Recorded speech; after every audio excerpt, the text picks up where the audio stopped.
नमस्कार दोस्तों, स्वागत है आप सभी का हमारे पढ़ाई ऐप की यूट्यूब चैनल पे। मैं आरवी सर।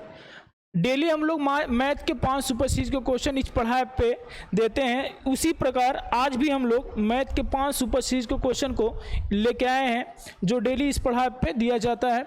यदि आप यहाँ से डेली 5 मैथ के सुपर सीरीज के बस क्वेश्चन को देखते हैं तो आप चाहे किसी भी एग्जाम का, चाहे एसएससी सीजीएल, एसएससी जीडी, और बैंक और रेलवे, किसी भी एग्जाम का आप प्रिपरेशन करते हैं और डेली मैथ के सिर्फ 5 क्वेश्चन सुपर सीरीज के क्वेश्चन को देखेंगे तो आपके उस एग्जाम में बहुत ज़्यादा फायदा होने वाला है।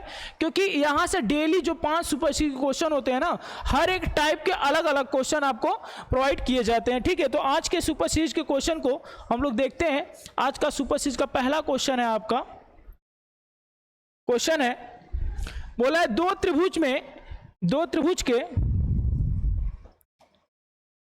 दो त्रिभुज के क्षेत्रफलों में 5:2 का अनुपात है तथा ऊंचाइयों में 2:5 का अनुपात है। बोल रहा है आधार में उनके क्या अनुपात होगा। तो जो त्रिभुज होता है, त्रिभुज का जो एरिया होता है 1/2 बेस इंटू के हाइट होता है, आधार इंटू ऊंचाई होता है आपका। तो इसी प्रकार से देखिए इनके क्षेत्रफलों में कितना का अनुपात दिया है, 5:2 का। तो इनके क्षेत्रफलों में मान लीजिए क्षेत्रफल A1 और A2 है, तो इनके देखिए 1/2 दोनों में रखेंगे तो क्या होगा, 1/2 से 1/2 कट जाएगा। तो यहाँ पे आधार मान लीजिए इसका B1 है, इसका H1 है, इसका आधार B2 है और इसका आधार H2 है। क्षेत्रफलों में अनुपात दिया है 5:2, तो 5:2 रखेंगे।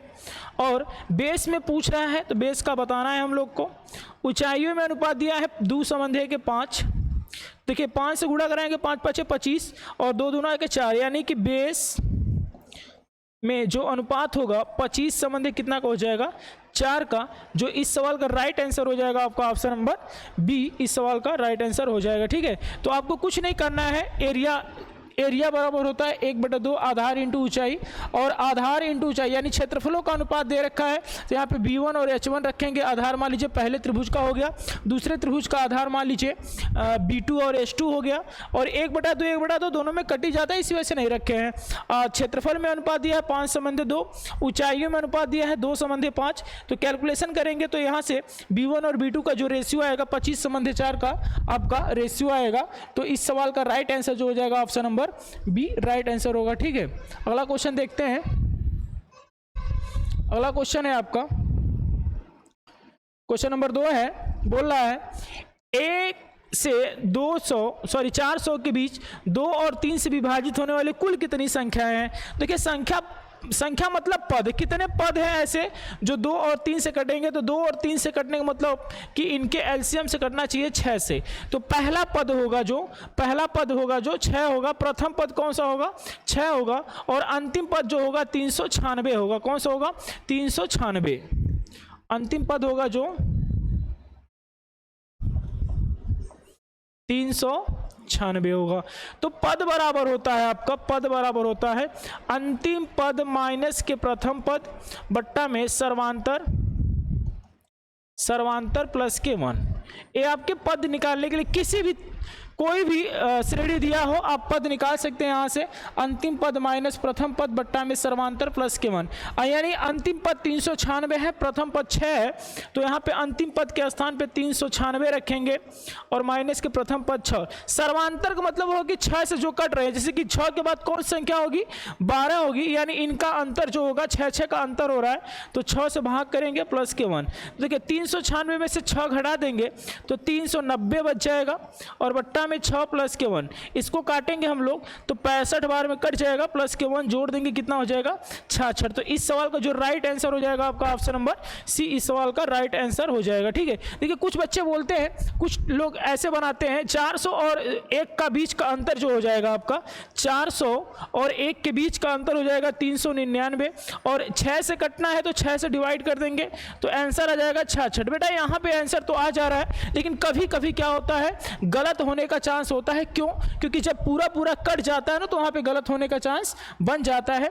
तो आप जब नहीं कट रहा है तो आप ऐसे भी लगा सकते हैं, दोनों का अंतर और 6 से डिवाइड कर देंगे तो डायरेक्ट आपका मान आ जाएगा। लेकिन कभी कभी गलतियां होने की चांस होती हैं, इस वजह से हम लोग आपको डायरेक्ट बताए हैं कि पद बराबर अंतिम माइनस प्रथम बटा में सर्वांतर प्लस 1। यहाँ से भी आप आसानी से लगा सकते हैं।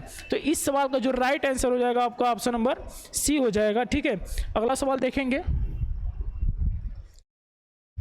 ठीक है, अगला सवाल है आपका, बोल रहा है एक व्यक्ति नौकर को इस शर्त पर रखता है कि वह 1 साल नौकरी करने पर 90 रुपया तथा 1 शर्ट देगा, और कि नौकर ने केवल 9 महीने तक काम किया तथा वह 1 शर्ट और 65 रुपया प्राप्त करता है। तो बताइए कि शर्ट की जो कीमत थी वो शर्ट की कीमत क्या थी। बेटा एक क्वेश्चन बहुत अच्छा है, क्योंकि इसको देखिए पुलिस में पूछा गया सवाल है, ईपी पुलिस में आया हुआ सवाल है, कभी कभी एसएससी में भी आ जाता है ऐसा सवाल। करना क्या है समझिए, 1 वर्ष तक रखता है, 1 वर्ष में कितने माह होते हैं, 12 महीने तक काम करता, तो मान लीजिए कि कै रुपया मिलता उसको, टोटल 90 रुपया मिलता। 1 माह काम करेगा तो कितना मिलेगा, 90 बटा के 12।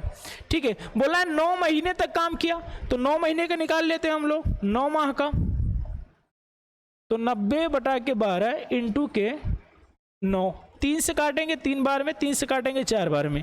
ठीक है, यहाँ से कैलकुलेशन करेंगे, 2 से काट लेंगे तो हो जाएगा 9 त्रिक 27, 270 बट्टा के 4 भाग कर लेंगे तो 67.5 रुपया आ जाएगा। कितना रुपया, 9 महीना में उसको कितना मिलता, 67.5। लेकिन जो मजदूर है, मजदूर को मालिक कितना दिया है, मात्र कितना दिया है, 65 रुपया दिया है।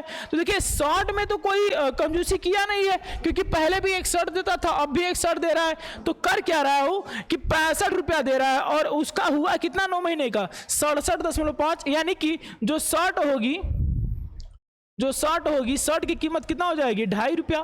भाई 65 रुपया दिया है सिर्फ, हुआ उसका कितना 67.5 रुपया। तो शर्ट की जो कीमत होगी कितना रुपया होगी, 2.5 रुपया, जो इस सवाल का राइट आंसर हो जाएगा ऑप्शन नंबर बी, इस सवाल का राइट आंसर हो जाएगा। ठीक है, अगला क्वेश्चन देखते हैं, क्वेश्चन नंबर 4। क्वेश्चन नंबर 4 क्या है आपका, देखिए बोला है 1 से 205 तक, मतलब 4 कितनी बार आएंगे, 1 से 205 तक अगर लिखा जाए तो उसमें 4 जो नंबर होंगे कितनी बार होंगे। तो इसको जानने से पहले समझ लीजिए, 1 से 100 के बीच 0 जो होता है 11 बार होता है, 1 की बात करें तो 21 बार होता है, बाकी सभी संख्या 20 बार होते हैं। 20 बार मतलब कि इकाई अंक पे भी 10 बार होती हैं और दहाई अंक पे भी 10 बार होता है। तो देखिए आपसे ये आपको पता होना चाहिए, ऐसा सवाल बहुत बार आया है। देखिए मतलब बाकी सभी संख्याएं 20 बार होते हैं, 1 जो होता है 21 बार, 0 कितने बार होता है, 11 बार होता है। पूछ रहा है 4 कितनी बार होगा, तो हम लोग पता करेंगे कि पहले 1 से 100 के बीच में 4 कितनी बार होगा, तो कहोगे सर 20 बार होगा। फिर 100 से 200 के बीच की बात करें तो यहाँ भी 20 बार होगा। अब बोला है कि 205 तक, तो 201, 202, 203, 204 और 205। तो इसमें 4 की बात किया है कि 4 कितनी होंगे, तो 4 और मात्र 1 बार होगा। और तो यहाँ से देखिए 20 और 20 यहाँ से टोटल जमा करेंगे तो 40 हो जाएगा। फिर 1 बार और जमा करेंगे, 4 आया है तो कितना हो जाएगा 41। यानी कि 1 से 205 के बीच 4 कितनी बार लिखा जाएगा टोटल, तो कितनी बार लिखा जाएगा 41 बार। यानी कि ऑप्शन नंबर सी इस सवाल का राइट आंसर आपके हो जाएगा। ठीक है, आपको बस सिर्फ ये पता होना चाहिए कि 0 जो होता है 11 बार होता है 1 से 100 के बीच में, 1 जो होता है 21 बार होता है, बाकी सभी संख्याएं 20-20 बार होता है। बाकी आप निकाल लेंगे यहाँ से। इस सवाल का जो राइट आंसर हो जाएगा ऑप्शन नंबर सी, इस सवाल का राइट आंसर हो जाएगा। ठीक है, अगला क्वेश्चन देखते हैं। इस सीरीज का ये लास्ट क्वेश्चन है। क्वेश्चन क्या है समझिए। चलिए इस क्वेश्चन को करने से पहले हम लोग कुछ समझते हैं। देखिए कुछ लोग बताएंगे कि 4 से भाग किया जाता है इसके घात में, बट क्यों किया जाता है हम आपको बताते हैं क्यों किया जाता है। समझिए 2 के पावर 1, 2 के पावर 2, 2 के पावर 3, 2 के पावर 4, 2 के पावर 5, 2 के पावर 6, 2 के पावर 7 और 2 के पावर 8। इसका मान 2 होगा, इसका मान 4 होगा, इसका मान 8 होगा, इसका मान 16 होगा, इसका मान आपका 32 होगा, इसका मान हो जाएगा 64, ये हो जाएगा 128, ये हो जाएगा आपका 256। अब देखिए मेरी बात समझिए, हर 4 संख्याओं के बाद ना संख्याएं रिपीट हो रही हैं। कैसे? देखिए 2 है तो 2 रिपीट होने लगा, 4 है तो 4 रिपीट होने लगा, 8 है तो 8 होने लगा, 6 है तो 6। यानी कोई भी संख्या हर 4 के बाद क्या होने लगती है? अपने रिपीट होने लगती है। तो इसी वजह से 4 से भाग किया जाता है इनके घात में। किससे भाग किया जाता है? 4 से, क्योंकि हर संख्याएं 4 के बाद क्या होने लगती हैं? रिपीटेशन होने लगती हैं। तो इसी वजह से 4 से भाग किया जाता है। तो आइए समझते हैं इस सवाल को। देखिए कैसे लगेगा। 4 से भाग करेंगे और देखेंगे शेषफल, यानी शेष कितना बच रहा है। तो 4 का विभाज्यता का रूल होता है कि इकाई और दहाई यदि 4 से कट रहे हैं तो कटेगा, नहीं तो नहीं कटेगा। देखिए इकाई में 54, इकाई दहाई में 54 है, तो 13 चौक के 52, 2 शेष बच जाएगा। इसमें कितना शेष बच जाएगा? 2। तो इसमें इकाई अंक पूछ रहा है। क्या पूछ रहा है आपसे? इकाई अंक।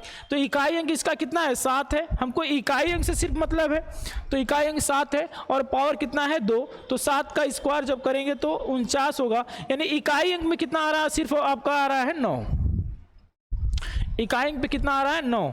तो इस सवाल का जो राइट आंसर हो जाएगा ऑप्शन नंबर डी। इस सवाल का राइट आंसर होगा ऑप्शन नंबर डी। आंसर कितना आएगा? 9 आएगा। ठीक है।